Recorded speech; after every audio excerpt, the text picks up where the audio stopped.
Hey, how you guys doing out there today? This is Stefan Jimenez from the Roto Beats team, and I'm here to present you our NBA picks for Thursday, February 8th. If you're new to this channel, please make sure and click the subscribe button below. This way you can watch all of our NBA, NFL, and MLB videos. And please make sure and click the like button on this video as it really helps us out. And if you want to play the actual lineups that we're playing every single day, visit our website at www.rotobeats.net. So, first order of business, tonight was probably the craziest night I've ever seen in my 4 years of playing DFS. Indiana and New Orleans Pelicans game got postponed. Nobody knew about this till after lock. I guess there was water dripping from the roof onto the floor. The floor got messed up. Players were, scared to play, so they postponed the game. This is basketball. There's only been 2 games postponed in 5 years. This is not something that regularly happened, and I feel like everybody pretty much got screwed tonight. And Fanduel and DraftKings, they pretty much just said, "Screw you, we don't care. We're just gonna keep your money." The crazy thing is Fanduel and DraftKings are companies that spent millions of dollars the past couple years in litigations, arguing daily fantasy sports was a game of skill, not a game of luck. The importance of that is the separation from gambling. What happened tonight is a game of luck, a rainout in a sport that plays indoors. Zero research or skills required to be a victim of the bad luck tonight. It was just complete BS to me. There's a big difference between a player getting hurt, a player getting in foul trouble, a player getting ill. This is a rainout for a game played indoor, not affected by weather. If this was MLB and there was a late swap and you were playing a GP and there wasn't a late swap and there was a GPP and you knew that there was possible chance of rain, that's you taking a calculated risk as a player. That's your decision. But something like this, we didn't know about this. This was absolutely a mess, and I feel like FanDuel and DraftKings absolutely handled this situation wrong by just giving everybody complete zeros. And obviously, there was a lot of people on this game. It was the best game to target of the night, and I just think it's horrible, and I feel bad for everybody that lost their money tonight due to that. I lost money as well, but I wrote FanDuel. That's all we could really do. I wrote DraftKings, and we could just fight. And that's not fair. These people are making millions every single day, getting money from us, and they're just gonna pretty much say screw you. But I'm gonna get done with that rambling. I just think tonight was horrible. Our line was great. We were gonna cash easily tonight, and all of a sudden we just ain't gonna cash in nothing because 80. We had 80 between 3 guys. We had 80. I would say 80-point floor. We lost by 20, 125 point ceiling. Could have took down GPPs. Our lines were great tonight, and we got screwed over. Yeah, hopefully something like this never happens in the future, and they fix this problem. We'll see what they say in the next couple days. But let's jump into this slate real quick. So we're going to make it quick because we only got news on 2 games. 4 other games have a lot of injury news, and we have to figure out what's going on with them. But we do got Portland at Charlotte. This game has a 213.5 implied total. Portland's favored by 4. Then we got Boston at Washington. This game has a 206 implied total. Washington's favored by 1. And then the 4 games that we got that we don't have lines on yet are Atlanta at Orlando, New York at Toronto, OKC at Los Angeles Lakers, and then Dallas at the Warriors. So yeah, let's jump into it. Before I get started with these picks, I just want to say this. I want you guys, if you don't mind, leave a comment below and give me your thoughts on, what happened tonight, with the Pelicans and Indiana game and how you think that FanDuel and DraftKings should have handled it. And I just want your guys' opinion. I mean, I know how I feel about the situation. I want to know how you feel about the situation because honestly, at the end of the day, it truly wasn't fair to any of us. And everybody has some kind of exposure in that game for the most part, I'm guessing. So yeah, just leave a comment below and just let me know what you think about it. But yeah, we'll jump into these picks real quick. So we'll go start at point guard. We got Russell Westbrook going against the Lakers. He's game time decision with the ankle. If we get new, this is a late game, so we may not get news. I mean, it's a solid spot. His price is up. You need 60 for him to hit value. He could definitely get there against the Lakers up-tempo game. Just keep an eye on that news. Then we got Curry going against Dallas. The Warriors are struggling right now. He's their leader. He's going to have to step up. The price tag actually went up a little bit, even though he hasn't been playing well. I'm guessing they're liking him in this matchup a little bit. For him to hit value, we need about 48, 49. He's averaging 45 on the season. I definitely like Curry in a bounce-back game. We got Lillard. For him to hit value, we need 46 at home going against Charlotte. He's averaging 42 on the season. I think this is going to be a pretty close game. It's going to go back and forth. I think Lillard's in a great spot. He's been playing well. He had a 37, but, 42, 51, 53. He had an off game. This is a spot I think he's going to do solid. Then we got... I like Kemba more at home. He's a decent play, though. You got Lowry, fair price tag going against New York. One thing I will note is I think this game could definitely become a blowout. You need 40 for him to hit value. He's averaging 35 on the season. He's been playing well, though. You can look at Kyrie, up-tempo game against Washington. He's going to be going against Frazier and I forgot their other Sadaransky, I think it is, or something. The other backup. I don't think they're the best defenders. I mean, Kyrie, he's the leader of this team. He's going to score buckets. I mean, you need 40 for him to hit value. First game back against Toronto, he only played 21 minutes. But I definitely think if this game stays what close, he'll get back up to his 34, 36 minutes. He's going to get you close to 40. He's averaging 39 on the season. Solid play at point guard. And then, point guard after you get through these top guys, we're all in pretty good spots. You kind of go down. Peyton, he's a GPP play. Smith's a GPP play. Both are in solid matchup, up-tempo games, but definitely a GPP. Rozier back to the bench. He's somebody I'm not really going to look at that price tag. So that's kind of where I'm at for point guard. Shooting guard, though, okay, we'll start off with Bradley Beal. Same thing we always say.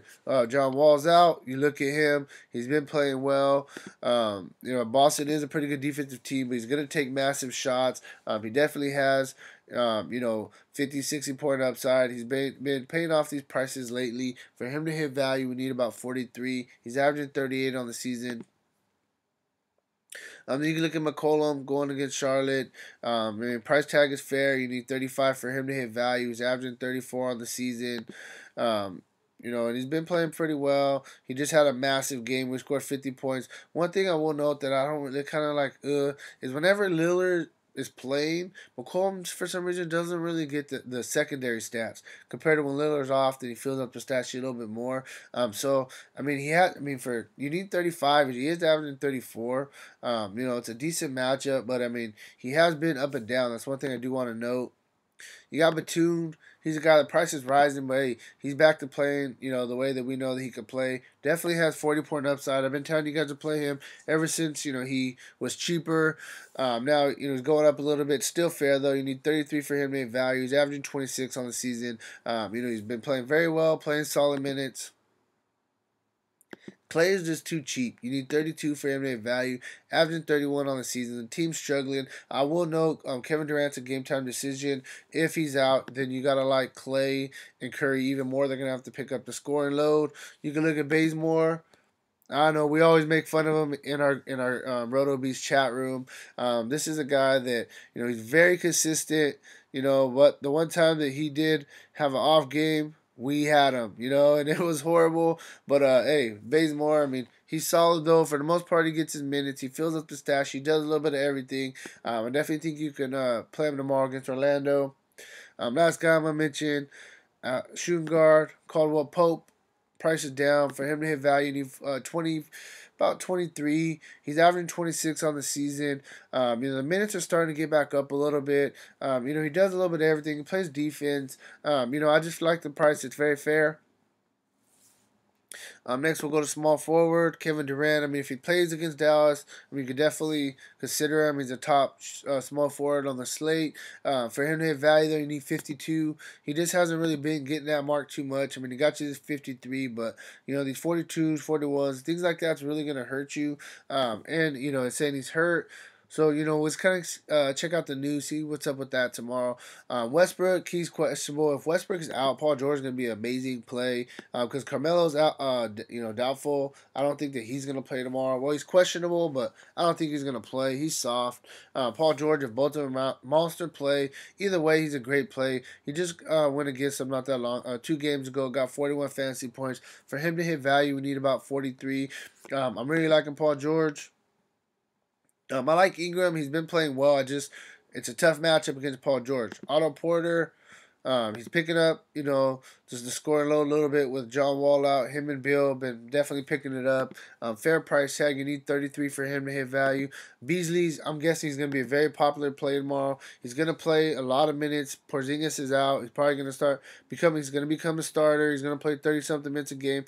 And we know he's a guy that fills up the stat sheet. You need 31 for him to hit value, so they already adjusted his price up, knowing he's probably going to be chalk. So, we'll see how that goes tomorrow. But he is a good play. You got Harrison Barnes. He's probable. He went through practice with the ankle injury. He faces his old team in Golden State. He always plays well against him for the most part. He's a very consistent player. You need 30 for him to hit value. His price is down a little bit. He's averaging 30 on the season. So I like him, Barnes. And then I like Mario. I think Gordon's for sure going to be out again if he gets a start. This was a back-to-back. He still played decent. Got you 20 fantasy points. But the game before that, played 31 minutes against Miami. Got us 40 fantasy points. He's a guy that we know. Does a little bit of everything. Fills up the stat sheet. When he gets minutes, he plays well. I think he's a solid player once again tomorrow. Draymond, I guess he had dental work. He got hit in his mouth the other day. I think he'll be all right. It says he's probable. So I'm definitely liking him. They need to bounce back, and they need a big win against the Mavericks. Fair price tag. You need about 42 for him to hit value. This slate is, it's kind of a slate, especially when I'm recommending a guy like Markieff Morris on an elevated price tag. You need 32 for him to hit value. This is a scary play, especially against Boston. But the scary thing is, I think this guy possibly could be chalk unless we get, something else. He's playing consistent. I won't take that away from him. He's a guy, just every time I click on him, it kind of scares me. But he's playing well, like I said, so you got to look at him. Carmelo, so I was talking about his ankle is questionable for tomorrow. I doubt that he plays, to be honest with you. But, if he does play and he's going to be healthy and plays 4 minutes, just played the Lakers, 33 minutes, 35 fantasy points. So definitely keep an eye out on the news. If he doesn't play, then Jerami Grant is probably going to start for him. He was the one that played whenever he went out against Golden State, 35 minutes. Did, some work, and they already put his price tag up a little bit. You need 30 he hit 30 against Golden State in 35 minutes. You need 26 for him to hit value. If he's going to play 30-something minutes against the Lakers, up-tempo game, this is his kind of game. I definitely think he'll be a great play. If you believe in Powell, you can look at him. His minutes have been up 29, 21, 27 in the past 3. He's been starting. He's a guy when he gets minutes, he does fill up the stat sheet. He does a little bit of everything. He hustles. It's going to be an up-tempo game, for him. So, I think he's a solid play. This slate, for it being, it's a shallow in some positions for sure. So then we'll go to, I like, on the cheaper end, Larry Nance. The minutes are up and down. You need 21 for him to hit value, though. He's averaging 23 on the season. He's a guy, when he's on the floor, he hustles. He puts in work. It's all about minutes with him. This is kind of what you got to keep an eye out for. But, he's a solid play on the cheaper end. Then we'll go to center. Dwight Howard, his price is down. He was just 10K recently. His play is a little bit down as well. But he just got 55 against Phoenix. He's still doing solid. For him to hit value, you need 41. He's averaging 38 on the season. I definitely think he can get you very close. You got Horford going against Washington. Horford's playing well right now. He had a bad game against Toronto. But before that, 45, 39, 37. He's consistent. You know what you're going to get with him. For him to hit value, you need about 37. He's averaging 34 on the season. Horford's a solid play. You can look at Randall. I always like Randall. Problem is his minutes are so up and down. But when he's a baller, though, and he has that 50-point upside. I think he's a really good GPP play. You can look at Adams. going against the Lakers. Just face them, got 35. That's pretty much exactly what you need. Tomorrow, I definitely think he's going to get you there. If you want to just get your 35 and move on, you can look at Adams. But, I mean, the reason I'm probably not going to look at Adams is the guy I'm probably just going to lock in is Kyle Quinn. You got Canner ruled out already. You got Porzingis down. I mean, I don't see... And they traded away Willie Hernan Gomez. So I don't see a scenario where this dude doesn't play at least 30 minutes tomorrow, 30-plus minutes. So I really like him. I'm going to add him to my core at center. We'll go to power forward. And if Carmelo's out, I'm really liking Grant. Okay, so I'm going to take the risk. I'm going to say he's out. If not, you got to pivot off him. My bad. But, no, I like Grant, especially if Carmelo's out. Here I'm looking at somebody like, let me see. Sorry, I had it. Man, we'll come back to that. So I'm liking Curry, shooting guard. I'm liking Klay. I'm liking something like this. And especially, like I said, if Carmelo's out and Durant's out, oh, this is looking really good. You got a lot to play with. This is something cool. But, hey, like I said, if you want to talk about somebody or you want to think that I should put somebody else in the core, hit me with a comment below about that. Hit me with a comment below about what you think about what happened tonight in the Indiana and New Orleans game. Make sure and click that like button. Thanks for watching this video, and I'll talk to you tomorrow.